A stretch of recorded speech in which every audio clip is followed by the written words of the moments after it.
सबसे बड़ी खबर साइफर, ये एक डॉक्यूमेंट था जिससे लड़ाई शुरू हुई थी। थोड़ा सा मैं सिंप्लीफाई करूंगा। आज सारा दिन आप इसके बारे में खबरें सुनते रहे। आपने सुना होगा इमरान खान ने केस जीत लिया, आपने सुना होगा कि साइफर का मुकदमा जो है उसमें इमरान खान और शाह महमूद कुरैशी बाइज्जत बरी हो गए। लेकिन क्या ये सारा कुछ इतना ही सादा है और ये जो दिखाई दे रहा है वही कुछ है या पर्दे के पीछे भी कुछ है? वो मैं आपको दिखाता हूँ। जो लड़ाई और तनाज़ा शुरू हुआ था ना, वो इस साइफर से शुरू हुआ था। 10 मार्च 2022 को जब मेरी इमरान खान साहब से मुलाकात हुई थी तो उस दिन उन्होंने पहली मरतबा इस साइफर का जिक्र किया था और उन्होंने कहा था कि वो एक डिमार्च भी करेंगे, अमेरिका को जवाब देंगे इस मामले पे। और उसके बाद इमरान खान साहब ने कई मौक़ों पर बार बार ये कहा और वो ये कहते रहे कि मेरे खिलाफ साजिश हुई है और पाकिस्तान के अंदरूनी मामले में मुदाखलत की गई है। और अब इस वक्त जो इमरान खान का मौक़िफ़ है वो ये है कि उस वक्त के जो आर्मी चीफ थे उनके ऊपर इमरान खान साहब ये इल्ज़ाम लगाते हैं कि उन्होंने अमेरिका को बावर करवाया कि इमरान खान आपके बहुत खिलाफ है और आपके तमाम मफादात के खिलाफ है और इमरान खान एंटी अमेरिका इस किस्म का एक। इमरान खान साहब को आपको लगता है कि जनरल बाजवा ने ऐसा माहौल अमेरिका के सामने बनाया था और फिर उसके नतीजे में अमेरिका इमरान खान साहब से बदजन हुआ और अमेरिका ने इस किस्म का ये साइफर अमेरिका से आया। अब ये जो साइफर आया उसके नतीजे में पाकिस्तान में इमरान खान साहब की हुकूमत गिर गई। इमरान खान साहब इस पर बिलीव करते हैं कि ये एक साजिश हुई थी और मेरी हुकूमत ऑर्गेनिकली नहीं गिरी। ऐसा नहीं हुआ कि मेरी हुकूमत जो है वो सारी पॉलिटिकल पार्टी रातों रात इकट्ठी हो गई और गिर गई। अब तो बहुत सारे लोग ये कह रहे हैं और उस वक्त की एस्टैब्लिशमेंट में इल्ज़ाम लगा रहे हैं और खुलकर लगा रहे हैं और जनरल बाजवा का लोग नाम ले रहे हैं कि उन्होंने बाकायदा ये तरीके तो एतमाद की तरफ मामला ले जाके इमरान खान साहब की हुकूमत को घर भेजा था। ये भी बात चल रही है। अब एक बयानिया था इमरान खान साहब का कि ये साइफर मेरी हुकूमत गिराने की एक वजह बना है, बैरून मुल्क से एक दबाव आया है और उसके नतीजे में अंदरूनी मुल्क मेरी हुकूमत बनाने के लिए एक साजिश की गई है। इसमें से ये जो साइफर वाला एलिमेंट आया ना, इसके बारे में इमरान खान की हुकूमत गिरने के बाद जो हुकूमत बनी पीडीएम की, वो और एस्टेब्लिशमेंट ये बड़े हसास रहे। दूसरी जानिब से हमेशा ये कहा जाता रहा कि इमरान खान साहब का ये मौक़िफ़ गलत है। एक बयानिया ये था कि साइफर के नतीजे में इमरान खान साहब की हुकूमत गिरी और इमरान खान साहब ने साइफर के बारे में जो बातें पब्लिक को बताई वो सच है। ये तो था इमरान खान साहब का मौक़िफ़। बातें क्या बताई वो भी सुन लीजिए। वो ये कहते थे कि रशिया में जो इमरान खान साहब गए उनकी अपनी मर्जी थी। साइफर में ये था कि इमरान खान साहब की हुकूमत जो है वो अगर तहरीक एतमाद के नतीजे में गिर जाती है तो फिर तो ठीक है, देखा जाएगा, लेकिन अगर नहीं गिरती तो पाकिस्तान को इसके नताइज भुगतना होंगे। ये वो इल्ज़ाम थे जो इमरान खान साहब ने लगाए कि साइफर के अंदर ये चीज़ें लिखी हुई हैं। उसके बाद हुकूमत गिरी और इमरान खान साहब का एक मौक़िफ़ मैंने आपको पहले बताया, वो ये है कि ये जो साइफर है इसके नतीजे में, साजिश के नतीजे में मेरी हुकूमत गिर गई। दूसरी जानिब जो पीडीएम की जमातें वो ये कहती रही है कि नहीं, इमरान खान साहब की हुकूमत को हमने मिलकर गिराया। बिलावल का स्टेटमेंट आपको याद होगा, नवाज शरीफ के लिए भी। नवाज शरीफ के बारे में कहते थे गेम चेंजर है, नवाज शरीफ ने किया ये। कोई कहता था शहबाज शरीफ गेम चेंजर है, उसने किया ये। बिलावल ने क्लेम किया कि मैंने गिराई है इमरान खान की हुकूमत। लेकिन साइफर से सब भागते थे। वो ये कहते थे कि साइफर एक झूठ है, मुख्तलिफ बातें की। अब यहाँ तक कहा गया कि अब कौन हमें साइफर भेजेगा, यानी इमरान खान ने साइफर गुम कर दिया, कौन हमें साइफर भेजेगा। कोई कहता था साइफर है ही नहीं, इमरान खान ने खुद ही एक पेपर ला के घर दिया है। तो मुख्तलिफ किस्म के मौक़िफ़ आए। इस साइफर वाले बयानिए के खिलाफ बहुत सारे बयानिए बनाए गए और हर दफ़ा यह कहा गया कि इमरान खान का यह बयानिया गलत है। यह मामला अनसेटल्ड था, इस मामले का कोई नतीजा नहीं निकला था। कौन सच्चा और कौन झूठा ये कभी पता नहीं चल रहा था। फिर हुआ यह कि इमरान खान साहब गिरफ्तार हो गए 5 अगस्त 2023 को और उसके बाद 10-12 दिन के बाद इमरान खान साहब के ऊपर 10 दिन के बाद साइफर वाला मुकदमा बना दिया गया और ये मुकदमा चलना शुरू हुआ। इमरान खान साहब के जो सेक्रेटरी हुआ करते थे, प्रिंसिपल सेक्रेटरी आजम खान, उनको बतौर गवाह लाया गया। मुबैना तौर पे वो गायब हो गए। जब वो वापस आए तो वो इमरान खान साहब के खिलाफ गवाह बन गए, लेकिन उन्होंने इस तरह का स्टेटमेंट दिया और फिर बाद में उसको ऐसे बदला कि इमरान खान साहब को उल्टा इसका फ़ायदा हो गया, आजम खान ने। अब ये जंग चल रही थी कानून की। इस जंग में एक मौका पर हुकूमत ने यह तस्लीम कर लिया, हुकूमती वकला ने, कि इमरान खान ने साइफर में जो भी कहा वो ठीक था। अच्छा, पूरे केस के अंदर ना तो साइफर सामने आया, ना साइफर के अंदर जो लिखा था वो सामने आया और बहुत सारे हकायक हैं जिन पे हुकूमत की साइड से बात ही नहीं की जा रही थी। जबकि इमरान खान साहब और उनकी टीम लगातार इस कोशिश में थे कि उन चीज़ों पे बात की जाए जो साइफर के अंदर लिखी हुई है, लेकिन उससे गुरेज किया गया। अब इस केस में जान नहीं थी। अल्टीमेटली हुआ ये जो आज की खबर है, अब मैं आपको बताने जा रहा हूँ। पहले तो आप ये देख लें कि फैसला जो है वो आया क्या है, क्योंकि ये बहुत इंपॉर्टेंट है, आपको पता होना चाहिए कि उसके अल्फाज क्या। फैसला ये है जी, इमरान खान और शाह महमूद कुरैशी की अपील पर मुख्तसर फैसला जारी हो गया। 30 जनवरी का ट्रायल कोर्ट का जो फैसला था वो कलअदम करार दे दिया गया। जो इमरान खान साहब को 30 जनवरी को सजा हुई थी वो कलअदम करार दे दी गई। तफसीली वजूहात बाद में जारी की जाएंगी, तफसीली फैसला बाद में आएगा। इमरान खान साहब और शाह महमूद कुरैशी को 15 अगस्त की FIR के इल्जामात से बरी किया जाता है। ये जो 15 अगस्त को FIR हुई साइफर वाली, उसके अंदर जितने इल्जामात हैं उनसे इमरान खान और शाह महमूद कुरैशी बाइज्जत बरी हो गए। इमरान खान और शाह महमूद कुरैशी किसी दूसरे मुकदमे में गिरफ्तार नहीं तो उन्हें रिहा कर दिया जाए। ये है जी मुख्तसर फैसला। अब हुआ यह है कि दोनों बाइज्जत बरी हो गए हैं, इमरान खान साहब भी और शाह महमूद कुरैशी साहब भी, और इसमें जो प्रोसिक्यूटर है वो गैर हाजिर थे, केस में लड़ने के लिए था ही कुछ नहीं। अब बहुत सारे लोग ये कह रहे हैं कि हामिद अली शाह साहब नहीं लड़ सके। हामिद अली शाह साहब की बड़ी बहादुरी है कि वो इस केस को इतना लंबा लेकर चले और इतना अरसा इस केस में इमरान खान साहब को जेल के अंदर रखा। ये उनकी बहुत बड़ी कामयाबी है प्रोसिक्यूटर की, वरना इतनी देर ये केस कभी चलना ही नहीं था। दूसरी जानिब सलमान सफदर, ये बड़े एनर्जेटिक वकील हैं, इन्होंने साइफर के केस को जैसे लड़ा, ये मैन ऑफ द मैच है आज के। यानी मैं जब पढ़ता था इनके दलाइल और जब मैं सहाफ़ियों से बात करता था, जिस तरीके से इन्होंने केस को चलाया, एक एक जुमले पे, एक एक लफ्ज़ पे किस तरीके से केस को इन्होंने फेरा और प्रोसिक्यूशन को जो है मुकम्मल तौर पे बेबस कर दिया, जजेस के लिए भी रास्ता नहीं छोड़ा। हालांकि पाकिस्तान तहरीक इंसाफ को chief justice Islamabad high court से शिकवे रहते हैं, लेकिन उन्होंने भी फैसला हक में दिया इमरान खान साहब के और शाह महमूद कुरैशी साहब के। तो ये इसका एक क्रेडिट जो है वो सलमान सफदर साहब को भी जाता है। इसका इम्पैक्ट क्या है? इमरान खान साहब क्या बाहर आ जाएंगे? जी नहीं आएंगे। लेकिन हुआ यह है कि पाकिस्तान तहरीक इंसाफ का एक बयानिया था और एक बयानिया था पाकिस्तान तहरीक इंसाफ के सारे मुखालिफिन का। आज हुआ यह है कि पाकिस्तान तहरीक इंसाफ का जो साइफर और साजिश वाला बयानिया था, उसके ऊपर इस्लामाबाद हाई कोर्ट के 2 सीनियर जज साहिबान ने मोहर लगा दी है। ये हुआ। सादा कहूं तो यह बात है कि इमरान खान का बयानिया आज जीत गया है। ये वो वाहिद सबसे बड़ा और तगड़ा केस था इमरान खान साहब के खिलाफ जो मुसीबत बन सकता था। बाकी केसेस में कोई इतनी जान नहीं है। अब इमरान खान साहब बाहर कैसे आएंगे ये मैं आपको बता देता हूं। इद्दत वाला केस जो है उसका 29 तारीख को फैसला आना था और सबको पता था कि इमरान खान के हक में आना है। अगर 29 तारीख को जज साहब फैसला सुना देते, अर्जुमन साहब फैसला सुना देते इमरान खान साहब के हक में इद्दत वाला, तो आज इमरान खान साहब की रिहाई हो जाती। लेकिन जो ड्रामा किया गया उस दिन अदालत के अंदर खबर मालिका की जानिब से और जिस किस्म का झगड़ा किया गया, उसके नतीजे में जो सूरत हाल बनी और वो केस वापस चला गया हाई कोर्ट के पास। हाई कोर्ट ने नए जज को अपॉइंट कर दिया। अब नए जज जो है 4 महीने तक एक जज ने केस सुना, उनको कहा गया कि आप पे अदम एतमाद है, वो अपने आप को अलग उन्होंने नहीं किया। लेकिन जिस दिन फैसला सुनाना था उस दिन सूरत हाल अजीबोगरीब, ऐसे फिक्स मैच लगता है, अजीबोगरीब सूरत हाल पैदा करके वो निकल लिए और जज साहब ने वापस भेज दिया।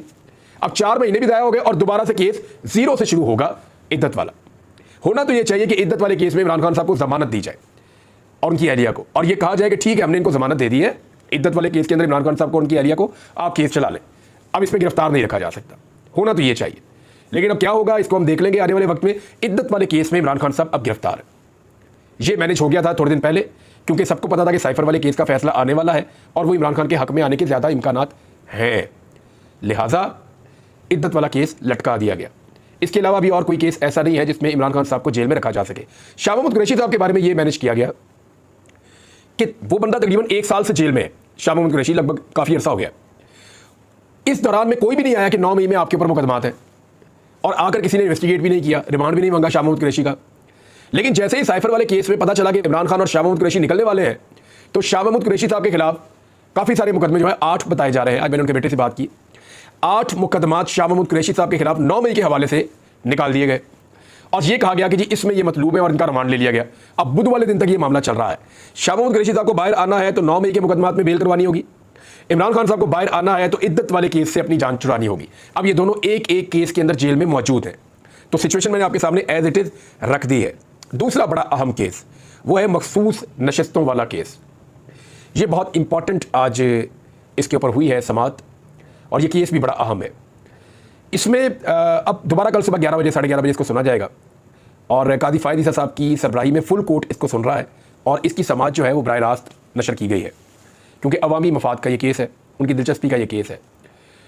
तो मैंने जब ये केस आज सुना तो बहुत सारे लॉयर्स भी वहाँ मौजूद थे और जो कोर्ट रिपोर्टर्स हैं वो भी वहाँ पे मौजूद थे, तो मुझे ज़रा ज़्यादा समझने का मौका भी मिला। इस केस में आज बहुत अजीब चीज़ें हुई हैं और वो चीज़ें आने वाले दिनों में तायुन करेंगी इस केस का फैसला क्या होगा। बज़ाहिर सब लोग वहाँ ये कहते हैं सुप्रीम कोर्ट में, जो वकला हैं या जो कोर्ट रिपोर्टर्स हैं, कि जी कादी फ़ायद ईसा साहब के पास इस वक्त अक्सरियत है और कादी फ़ायद ईसा साहब जो फैसला देंगे बाकी जजेस उसके ऊपर दस्तखत कर देंगे जो उनकी हमायत में। अब ये वहाँ पे आम ये बात करते हैं लोग, मुझे इसके बारे में ऐसा जितना नहीं पता, लेकिन जो वो लोग बात करते हैं वो मैंने आपको बताई।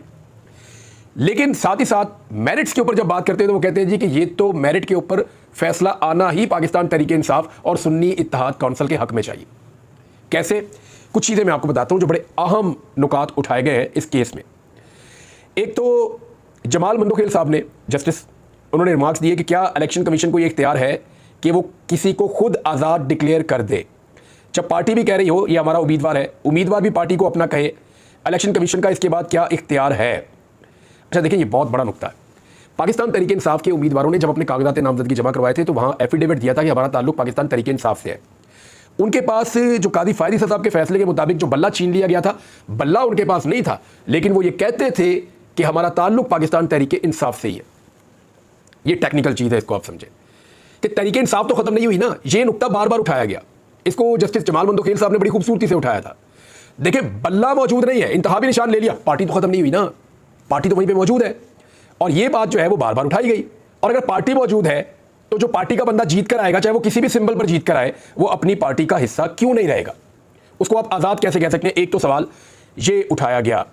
दूसरी जानिब तमाम जमातों ने पाकिस्तान तहरीक इंसाफ की मुखालफत की, फजलुर रहमान साहब की जमात ने भी। यानी आप ये देखें कि फजलुर रहमान साहब एक तो कहते हैं कि धांधली, बेईमानी, फ्रॉड नहीं होना चाहिए, और दूसरा उसका हिस्सा भी बनते हैं। वो पाकिस्तान तहरीक इंसाफ के हिस्से की मखसूस नशस्तें भी अपने पास रखना चाहते हैं और धांधली के खिलाफ और दो नंबरी के खिलाफ आवाज़ भी उठाना चाहते हैं। तो फजलुर रहमान साहब कितना इनकलाब ला रहे हैं और इनकलाब की तरफ कैसे बढ़ रहे हैं, इससे अच्छी और बड़ी कोई और मिसाल हो नहीं सकती। अतरउल्लाह साहब ने पूछा कि क्या इंतखाबी निशान वापस होने से सियासी जमात के तमाम हुकूक ख़त्म हो जाते हैं, वो अपने तमाम हुकूक से महरूम हो जाती है? यानी सियासी जमात तो है ना, ये तासुर दिया गया कि सियासी जमात का जनाजा निकल गया। जस्टिस जमाल मंदोखेल साहब ने कहा कि क्या इंतखाबी निशान वापस होने के बाद आर्टिकल 17 के तहत कायम एक सियासी जमात खत्म हो गई थी? क्या इंतखाबी निशान वापस होने पर सियासी जमात उम्मीदवार खड़े नहीं कर सकती? तासुर तो ऐसा दिया गया जैसे सियासी जमात ही खत्म हो गई और जनाजा निकल गया। क्या ये अखज़ कर सकते हैं कि पीटीआई बतौर जमात बरकरार थी और मखसूस नशस्तों की फहरिस्तें भी जमा कराई थी? तो तहरीक इंसाफ तो एक जमात के तौर पर मौजूद थी और उन्होंने तो अपना पूरा काम किया हुआ था, लेकिन अनफॉर्चुनेटली हुआ ये कि उनके पास सिंबल नहीं था। तो सिंबल का मतलब क्या हुआ? सलमान अकरम राजा साहब का ये केस लगा हुआ है लाहौर हाई कोर्ट में और अभी तक इसके ऊपर फैसला नहीं हुआ, लेकिन अच्छी बात है कि फुल कोर्ट के सामने ये मामला अब चला गया है। बैरिस्टर गौर ने बात करने की कोशिश की तो उन्हें मना कर दिया गया। जस्टिस मुनीब अख्तर साहब ने कुछ सवालात उठाए और ये बड़े अहम सवालात हैं। उन्होंने कहा कि नोटिफिकेशन के मुताबिक सुन्नी इत्तेहाद कौंसिल ने इंतखाबात में कोई नशिस्त नहीं जीती थी, इलेक्शन कमीशन के अहकामात में कोई मंतक नहीं लगती। इलेक्शन कमीशन एक जानिब कहता है कि सुन्नी इत्तेहाद कौंसिल ने इलेक्शन नहीं लड़ा, साथ ही पार्लिमानी जमात भी मान रहा है। ये बहुत अजीब बात है, एक तरफ कहते हैं इलेक्शन नहीं लड़ा, ये तो जमात ही नहीं है, साथ वो ये कह रहे हैं कि ये पार्लिमानी पार्टी है, ये पार्लिमानी जमात है और इसके अंदर ये जितने आज़ाद लोग हैं ये इसका हिस्सा है, फिर उनको मखसूस नशिस्तें भी नहीं दे रहे।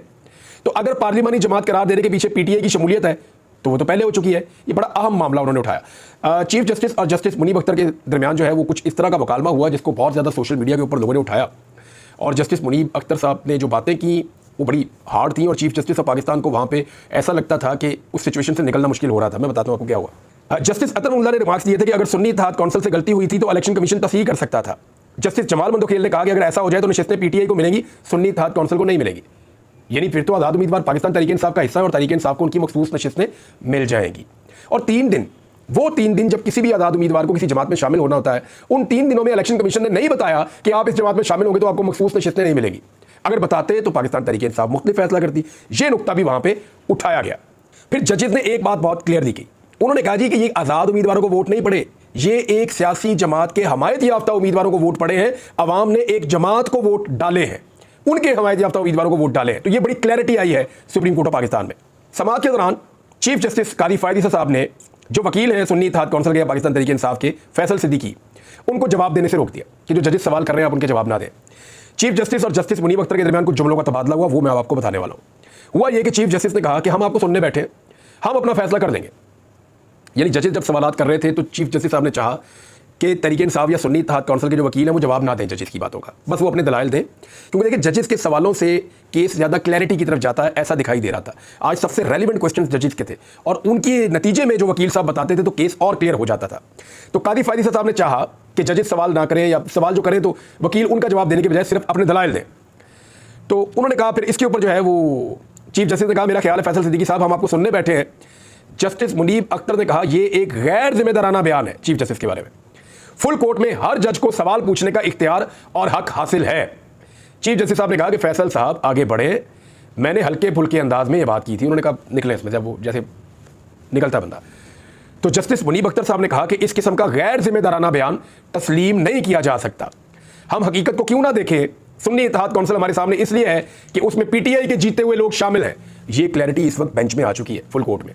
अब देखना यह है कि यहाँ पे पाकिस्तान तहरीक इंसाफ अपनी मखसूस नशिस्तें हासिल कर सकती है या नहीं। अगर तो ये मखसूस नशिस्तें पाकिस्तान तहरीक इंसाफ को नहीं मिलती और ये चली जाती हैं बाकी जमातों के पास, तो 2/3 अक्सरियत के नतीजे में वो जमातें कादी फायदी साहब को एक्सटेंशन देने के काबिल भी हो जाएंगी।